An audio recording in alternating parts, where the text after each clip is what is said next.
Bien, entonces continuamos, ¿no?, con las reacciones adversas que habíamos conversado, ¿no?, de los grupos farmacológicos diuréticos tiacídicos. Y solamente para recapitularlo, la hipocalemia, la hiponatremia, la hipercalcemia, la hiperuricemia y la hiperglucemia. Mucho cuidado básicamente con diabéticos, con pacientes con gota y pacientes que tienen niveles altos en calcio. ¿Cuáles son las principales interacciones farmacológicas que tenemos básicamente que tener en consideración con ese grupo? Los esteroides, ¿no?, las hormonas esteroideas, ¿no?, son muy importantísimos. Por ejemplo, los fármacos antiinflamatorios que tienen la plantilla al ciclopentano hidrofenantreno, como son, por ejemplo, dexametasona, betametasona, hidrocortisona.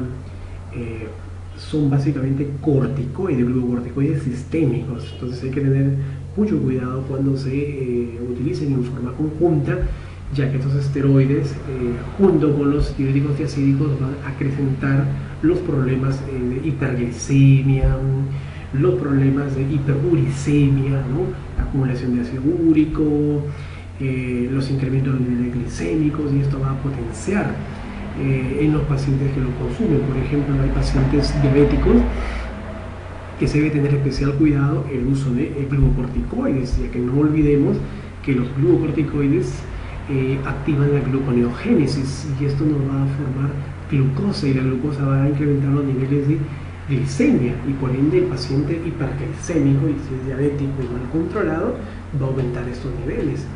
Es un paciente que asimismo utiliza el diurético tiacídico porque es hipertenso.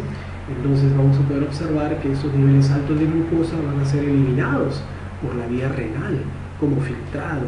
Entonces esto va a generar poco a poco que se vayan dañando las células de Malpighi, los podocitos, ¿no?, y se comienzan a fenestrar estos filtros renales, y básicamente el paciente llega a caer en una insuficiencia renal. Entonces mucho cuidado el uso de glucocorticoides y diuréticos tiacídicos en estos pacientes.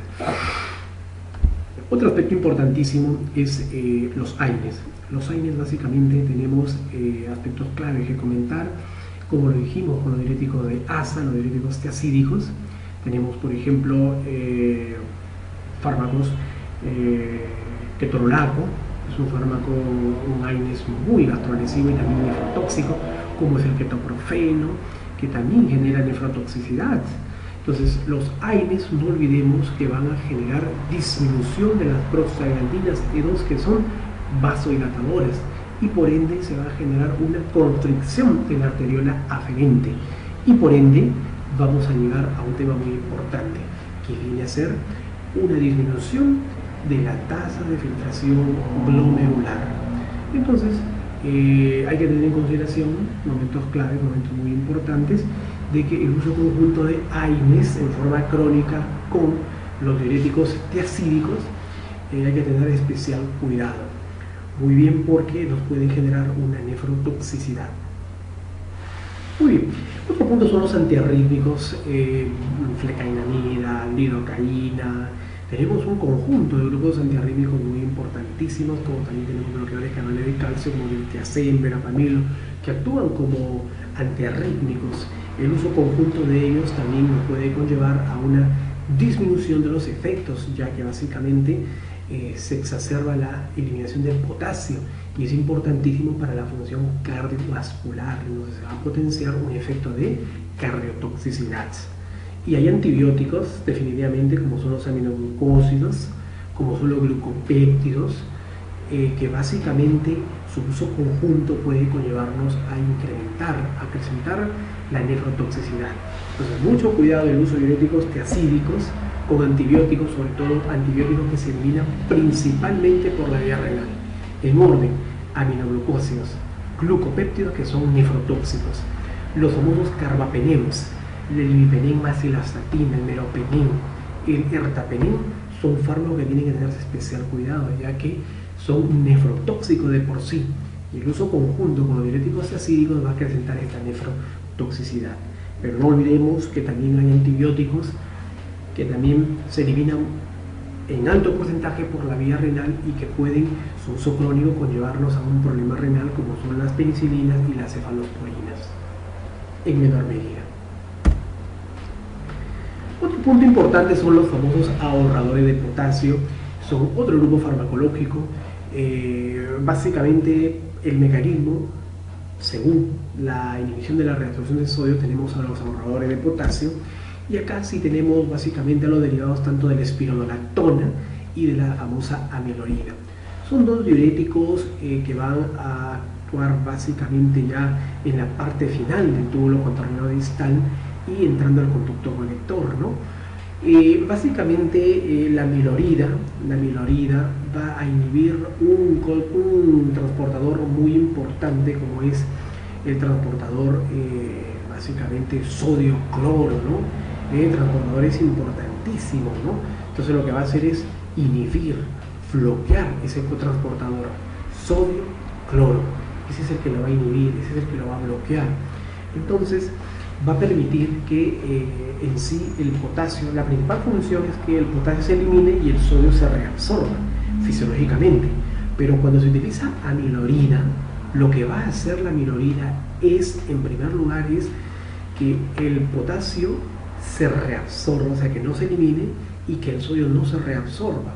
Por lo tanto, se va a generar una inhibición en la reabsorción de sodio, que el sodio no se reabsorba y el potasio se mantenga en sangre, en la circulación sistémica. Por eso que son ahorradores de potasio y permiten la eliminación de sodio. Aproximadamente entre un 2 a un 3% permiten la eliminación de sodio. Quiere decir que su eficacia natriurética es mucho menor a los diuréticos de asa y a los diuréticos tiacídicos. Pero también tenemos otro grupo importante donde está la famosa espironolactona. La espironolactona lo que genera es inhibir la formación de la aldosterona, inhibir, por ejemplo, que se una a su receptor la aldosterona. Entonces, si se evita la acción de la aldosterona, por lo tanto no se activa ese receptor que es el receptor que permite la entrada del sodio y la salida del potasio. Entonces, la espironolactona y la amilorida son dos ahorradores de potasio, pero con diferente diana farmacológica. Uno es a nivel de inhibición de la aldosterona y el segundo a nivel del receptor transportador de sodio, potasio-cloro. Entonces, básicamente esas son las acciones. ¿Y dónde se utiliza? En pacientes que tienden a tener niveles disminuidos de potasio, un ion muy importantísimo, un catión, un electrolito clave y fundamental. Entonces, lo que se va a generar es que se evite la eliminación de potasio y de esta manera se mantengan los niveles adecuados para que se generen las funciones celulares vitales y dentro de ello la repolarización celular. Muy bien, ese es un mecanismo clave y fundamental que se utilizan los ahorradores de potasio.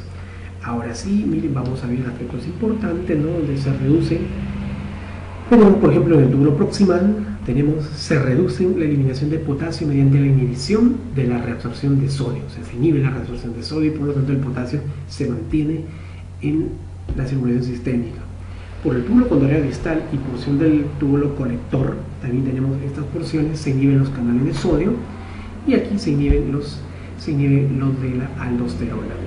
Tenemos dos clases, uno hemos comentado la espironolactona a nivel de inhibición de la acción de la aldosterona y la amilorida, que es a nivel de los canales de sodio. Esos son los dos mecanismos claves y las dos dianas farmacológicas de este grupo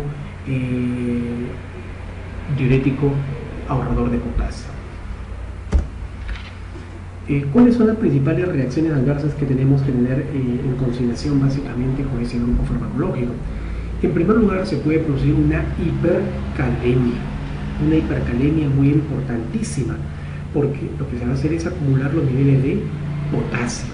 Entonces, hipercalemia tampoco, los extremos no son beneficiosos. El incremento de los niveles de potasio también nos puede conllevar a un aumento de potasio en sangre y que puede ser negativo y perjudicial. Lo puede generar acidosis metabólica definitivamente porque está acumulando potasio. Ginecomastia es el crecimiento de la mama en el sexo masculino. La ginecomastia básicamente es un problema endocrino hormonal. la impotencia, por supuesto, ¿no? Estos fármacos tienen acciones a niveles endocrinas y pueden generar una disminución de la libido, una disminución de las hormonas como la testosterona y desarrollar una impotencia en el sexo masculino. En el femenino altera el ciclo menstrual, puede alterar las menstruaciones del ciclo y puede volverlo a una mujer incluso hasta irregular. Entonces es muy importante tener en consideración estas reacciones adversas antes de tener una dispensación de ellos, orientar al paciente en que pueden presentar esos problemas y cuando los presenta recurrir al especialista, recurrir al médico, recurrir al químico farmacéutico para darle la orientación y la guía adecuada. Entonces, son problemas vitales que se pueden generar con estos medicamentos que son prescritos básicamente a pacientes hipertensos, donde el diurético tiazídico elimina potasio y el paciente está con esos niveles bajos y necesita mantenerlos en forma adecuada. ¿Cuáles son las principales interacciones farmacológicas? Bueno, aquí hay una mención muy importante. Tenemos a los grupos antihipertensivos como son los antagonistas de los receptores de la angiotensina 2, como son los ARA2, y tenemos a los inhibidores de la enzima convertidora de angiotensina, como son los famosos YECAS. Entonces, ¿qué sucede? Que estos fármacos, no se olviden, lo que hacen es retener potasio. Dentro de todas sus acciones van a retener potasio, se generan hipercalemia. Y los ahorradores de potasio, para la redundancia, evitan la eliminación de potasio, se va a generar una hipercalemia mayor. Entonces hay que tener en consideración el uso conjunto de YECAS y de ARA2, valsartán, losartán, telmisartán y YECAS, captopril, lisinopril y enalapril. Hay que tener especial cuidado cuando se usa en forma conjunta con los diuréticos ahorradores de potasio, ya que van a incrementar los niveles de este y generar hipercalemia. Y complemento de potasio hay que tener mucha consideración, mucho cuidado, porque el uso conjunto de ellos nos puede conllevar a un incremento de estos niveles. Y tenemos también a los diuréticos osmóticos. Básicamente los diuréticos osmóticos hay que tener en cuenta un aspecto muy importante, porque estos diuréticos osmóticos tienen un perfil clave y fundamental. No olvidemos que ya tenemos otro mecanismo, salimos del mecanismo de inhibición de la reabsorción de sodio y pasamos básicamente a otro mecanismo. Se filtra a través del glomérulo y no son reabsorbidos solo parcialmente, dice. Básicamente el manitol se administra por vía endovenosa y ejerce su efecto tanto en el túbulo proximal como en la famosa rama ascendente también se puede generar, ¿no? De masa de Henle descendente, básicamente porque lo que van a hacer aquí es básicamente eliminar en volúmenes mayores los niveles de agua. Se va a inhibir la reabsorción. Los agentes osmóticos van a inhibir la reabsorción, van a tratar de eliminar la mayor cantidad de agua. Tenemos en el túbulo contrario proximal y también en la rama descendente del asa de Henle, como podemos observar. Entonces va a generar que se elimine grandes volúmenes de agua y con ello va a reducir la presión. Principalmente estos grupos farmacológicos, sobre todo el manitol, se utilizan para los pacientes con un TEC grave, severo o moderado, donde haya una acumulación de líquidos a nivel craneal. Entonces, cuando exista un edema intracraneal, entonces se hace uso de estos fármacos como es el manitol, que van a estimular la eliminación de grandes volúmenes de agua. Son muy utilizados clínicamente, vienen en frascos de 1 litro su presentación y se administran por vía endovenosa. Entre las principales reacciones adversas que pueden generar es cefaleas, dolores de cabeza por las pérdidas o por la alteración de las presiones que se generan, hiponatremia porque también van a generar pérdida de sodio, náuseas y vómitos por las diferentes presiones que se han generado y expansiones de los volúmenes extracelulares. Son los 4 tipos de reacciones adversas que pueden generarse con este tipo de fármaco, como son los diuréticos osmóticos, que van a actuar a nivel del túbulo contrario proximal y en la rama descendente del asa de Henle, eliminando la mayor cantidad de agua.